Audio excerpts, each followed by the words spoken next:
Assalamualaikum warahmatullahi wabarakatuh.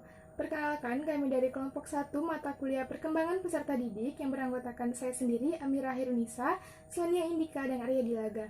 Di sini kami akan menyampaikan materi mengenai teori-teori perkembangan, yaitu psikoanalisis teoris, humanistik teoris, dan learning teoris. Baiklah, untuk penyampaian yang pertama akan disampaikan oleh saudari kita, Sonia Indika. Baiklah, yang pertama yaitu teori psikoanalisa yang dicetuskan oleh Freud dan Erikson dan peranannya terhadap perkembangan. Dalam teori yang dicetuskan oleh Freud ini, ia menyatakan terdapat 3 komponen unsur kepribadian. Yang pertama yaitu ID, yang kedua yaitu ego, dan yang ketiga yaitu superego.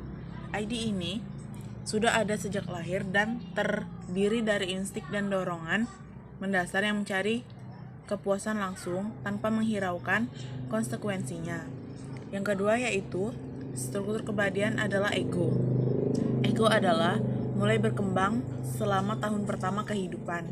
Ego ini terdiri dari proses mental, daya penalaran dan pikiran sehat yang berusaha membantu ID menemukan ekspresi tanpa mengalami masalah.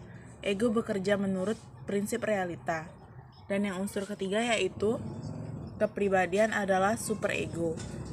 Superego ini berkembang dari puncak kedewasaan, identifikasi dan model orang tua, serta dari masyarakat. Superego mewakili nilai-nilai sosial yang tergabung dalam struktur kepribadian dari individu. Yang selanjutnya yaitu tahapan perkembangan psikoseksual pada awal masa kanak-kanak menurut Sigmund. Di sini terdapat 5 tahapan. Yang pertama yaitu tahap oral, yang kedua yaitu tahap anal, yang ketiga tahap falik, yang keempat tahap laten, dan yang kelima yaitu tahap genital. Yang pertama yaitu tahap oral. Tahap oral ini yaitu tahap pertama yang berlangsung selama 18 bulan pertama kehidupan, dalam mana kenikmatan bayi berpusat pada di sekitar mulut. Yang kedua yaitu tahap anal. Tahap anal ini berlangsung pada saat anak berusia 1 dan 3 tahun atau 1 sampai 3 tahun. Yang ketiga yaitu tahap falik. Tahap falik ini berlangsung pada saat anak berusia 3 tahun dan 6 tahun atau 3 tahun sampai 6 tahun. Yang selanjutnya yaitu tahap laten. Tahap laten ini berlangsung saat anak berkisar usia sekitar 6 tahun hingga ia masa pubertas. Yang terakhir yaitu tahap genital. Tahap genital ini berlangsung saat masa pubertas hingga seterusnya atau selama hidupnya. Yang kedua yaitu teori Erik Erikson. Pada tahapan ini, Erik Erikson menambahkan 3 tahapan dalam kehidupan manusia. Yang pertama yaitu tahapan psikososial, yang kedua yaitu tahapan penekanan pada identitas, dan yang ketiga yaitu tahapan perluasan metodologi. Pada tahapan yang pertama yaitu tahapan psikososial menekankan pada perubahan perkembangan sepanjang hidup manusia. Pada tahapan yang kedua yaitu penekanan pada identitas. Erikson selalu menekankan bahwa individu itu selalu mencari identitas pada tiap tahapan perkembangan. Dan yang terakhir yaitu tahapan perluasan metodologi. Menurut Erikson sendiri, dalam mempelajari individu ada 3 metode baru yang dapat digunakan dalam mempelajari perkembangannya. Yang pertama yaitu observasi langsung, yang kedua yaitu cross-kultural dan sejarah psikologis seseorang. Yang selanjutnya yaitu peranan teori psikoanalisis terhadap perkembangan. Teori ini menekankan pentingnya pengalaman masa kanak-kanak awal dan motivasi di bawah sadar dalam mempengaruhi perilaku dalam perkembangan individu. Karena apa yang pernah dilakukan oleh anak-anak tersebut atau pengalaman yang pernah dialaminya serta motivasi-motivasi yang dibawa oleh lingkungan sekitarnya akan ia lakukan di kemudian hari atau saat mereka dewasa. Baiklah, yang selanjutnya yaitu learning theories yang dicetuskan oleh Skinner dan Bandura, serta peranannya terhadap perkembangan. Bagian yang pertama yaitu teori behaviorisme yang dicetuskan oleh Bruce Frederick Skinner. Para ahli perilaku yakin bahwa sesuatu yang dapat diuji hanya yang dapat diamati dan diukur.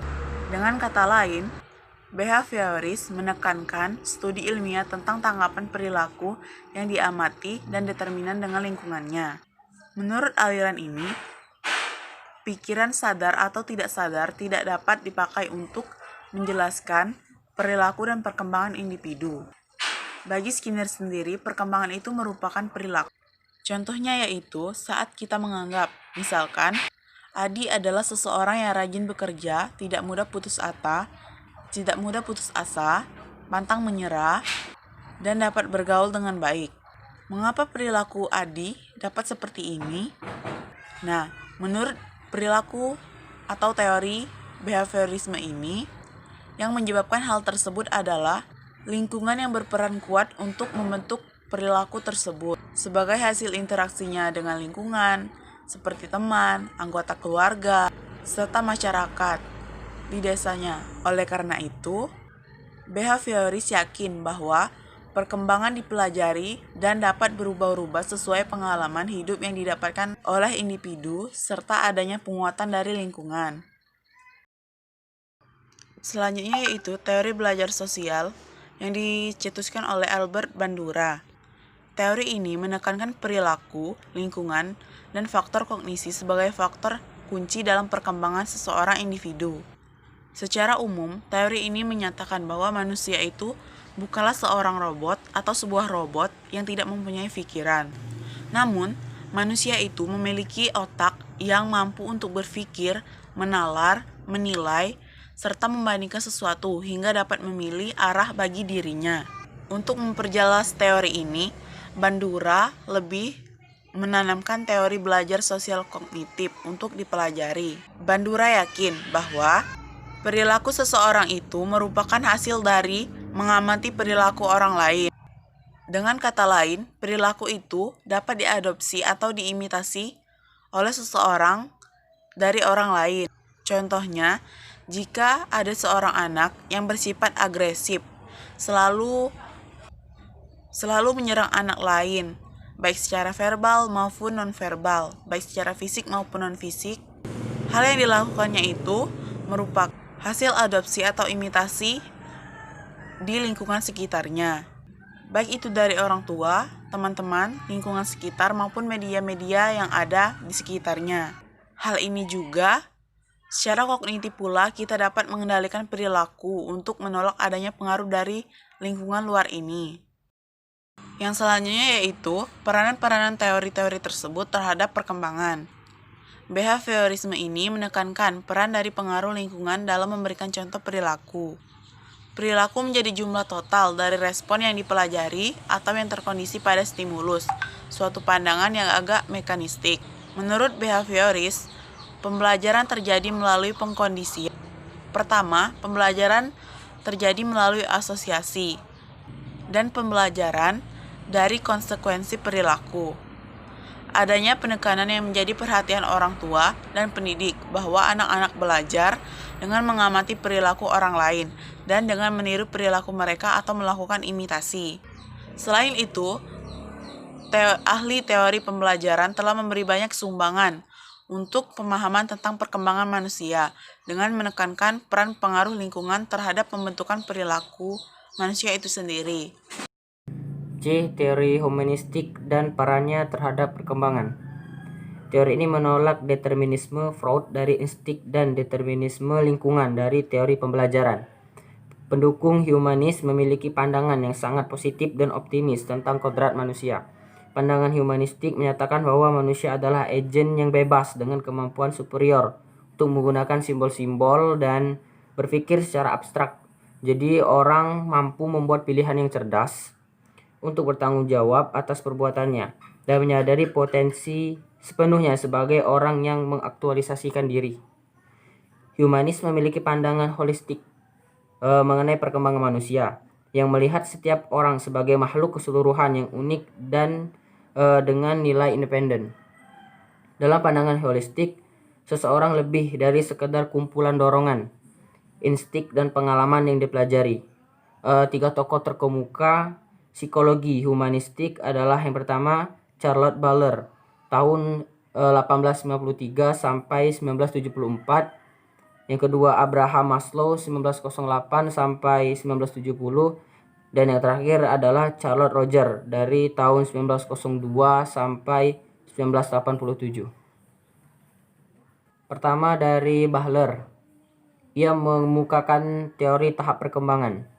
Menurut teorinya, tujuan nyata dari manusia adalah pemenuhan yang dapat mereka capai dengan pencapaian atau prestasi dalam diri mereka dan di dunia.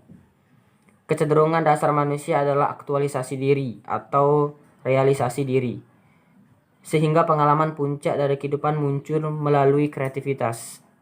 Bahler menekankan peran aktif yang manusia mainkan melalui inisiatif mereka sendiri dalam memenuhi tujuan. Berikut beberapa fase kehidupan yang dijelaskan oleh Bahler, diantaranya yang pertama yaitu fase pertama dari umur 0 sampai 15 tahun. Pada saat ini pertumbuhan biologis progresif. Anak di rumah hidup berpusat pada kepentingan yang sempit, sekolah dan keluarga. Yang kedua, fase umur 16 sampai 27 tahun. Pertumbuhan biologis lanjut, kedewasaan seksual, perluasan aktivitas, penentuan diri, meninggalkan keluarga, memasuki kegiatan bebas, independen, dan relasi personal. Selanjutnya fase ketiga, dari umur 28 sampai 47 tahun. Pada saat ini stabilitas biologis, periode puncak, periode yang lebih baik dari pekerjaan profesional dan kreatif, banyak hubungan personal dan sosial. Selanjutnya fase keempat dari umur 48 sampai 62 tahun. Pada saat ini kehilangan fungsi produktif, penurunan kemampuan, penurunan dalam aktivitas, kehilangan personal, ekonomi. Transisi ke fase ini ditandai oleh krisis psikologis dan periode introspeksi diri. Dan fase yang terakhir yaitu fase kelima dari umur 63 tahun sampai seterusnya. Pada saat ini penurunan biologis, meningkatnya banyak penyakit, pengunduran diri dari profesi, penurunan dalam sosialisasi, tapi meningkat dalam hobi, pencarian individu, periode retrospeksi, dan peranan pemenuhan atau kegagalan. Selanjutnya, teori dari Abraham Maslow, yaitu teori hierarki kebutuhan. Salah satu tokoh paling berpengaruh dalam psikologi humanistik. Menurut Maslow, perilaku manusia dapat dijelaskan sebagai motivasi untuk memenuhi kebutuhan. Maslow menyusun kebutuhan manusia menjadi 5 kategori. Kebutuhan fisiologis, kebutuhan keamanan, kebutuhan akan cinta dan kepemilikan, kebutuhan penghargaan, dan kebutuhan aktualisasi diri. Menurut pendapat Maslow, urusan pertama kita sebagai manusia adalah untuk memenuhi kebutuhan dasar untuk hidup. Makanan, air, pelindungan dari bahaya. Hanya jika kebutuhan tersebut terpenuhi, maka kita bisa mengarahkan energi kita pada kebutuhan manusia yang lebih eksklusif, yaitu cinta, dukungan. Yang selanjutnya, pemuasan dari kebutuhan tersebut memungkinkan kita menaruh minat pada penghargaan diri. Kita perlu memperoleh pengakuan, persetujuan, dan kompetensi. Dan akhirnya, jika kita bisa tumbuh dengan cukup makanan, rasa aman, kasih sayang, dan dihargai, kita lebih mungkin menjadi orang yang mengaktualisasikan diri yang telah memenuhi potensi kita. Menurut Maslow, aktualisasi diri adalah kebutuhan tertinggi yang merupakan puncak dari kehidupan.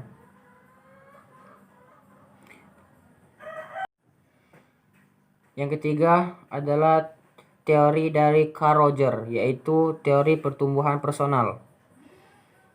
Menurutnya, didasarkan pada prinsip humanistik bahwa jika orang diberi kebebasan dan dukungan emosional untuk bertumbuh, mereka bisa berkembang menjadi manusia yang berfungsi secara penuh tanpa kesamaan atau pengarahan, tetapi didorong dengan lingkungan yang menerima dan memahami situasi terapeutik. Orang akan memecahkan masalahnya sendiri dan berkembang menjadi jenis individu yang diinginkan. Roger mengatakan bahwa jika kita memiliki citra diri yang sangat buruk atau perilaku buruk, kita memerlukan cinta, persetujuan, persahabatan, dan dukungan orang lain. kita memerlukan atau memberikan dukungan dan apresiasi individu tanpa menghiraukan perilaku yang tak pantas secara sosial. Bukan karena kita pantas mendapatkannya, tetapi karena kita adalah manusia yang berharga dan mulia. Dengan itu semua, kita bisa mengatasi kekurangan kita dan menjadi orang yang berfungsi sepenuhnya. Roger mengajarkan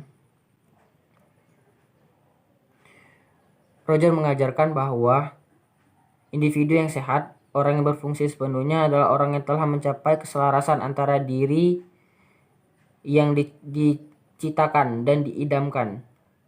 Suatu situasi yang menghasilkan kebebasan dari konflik internal dan kegelisahan. Jika ada penggabungan antara apa yang orang rasakan tentang bagaimana dirinya dan apa yang mereka inginkan, mereka mampu menerima dirinya, menjadi diri sendiri, dan hidup sebagai diri sendiri tanpa konflik.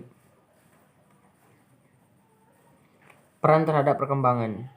Teori ini mengajarkan orang untuk percaya pada diri sendiri dan menerima tanggung jawab untuk pengembangan potensi sepenuhnya. Humanis juga menekankan bahwa orang memiliki kebutuhan manusia yang nyata yang harus terpenuhi untuk pertumbuhan dan perkembangan. Jadi, kesimpulannya yaitu, teori psikoanalisa menekankan akan pentingnya pengaruh lingkungan, terutama bagi lingkungan yang diterima oleh individu pada awal perkembangannya. Selanjutnya, pada learning theories yang menyangkut perilaku atau behavioris, yakin bahwa sesuatu yang dapat diuji hanya sesuatu yang dapat diamati dan diukur. Dan teori belajar ini menekankan perilaku, lingkungan, dan faktor kondisi sebagai faktor kunci dalam perkembangan individu. Dan yang terakhir yaitu menurut pandangan humanistik, menyatakan bahwa manusia adalah agen yang bebas dengan kemampuan superior untuk menggunakan simbol-simbol dan berpikir secara abstrak. Jadi, orang mampu membuat pilihan yang cerdas untuk bertanggung jawab atas perbuatannya dan menyadari potensi penuhnya sebagai orang yang mengaktualisasikan dirinya. Baiklah, itulah tadi penyampaian dari kelompok kami. Semoga ilmunya berkah dan dapat dipahami oleh teman-teman sekalian. Kami akhiri. Wassalamualaikum warahmatullahi wabarakatuh.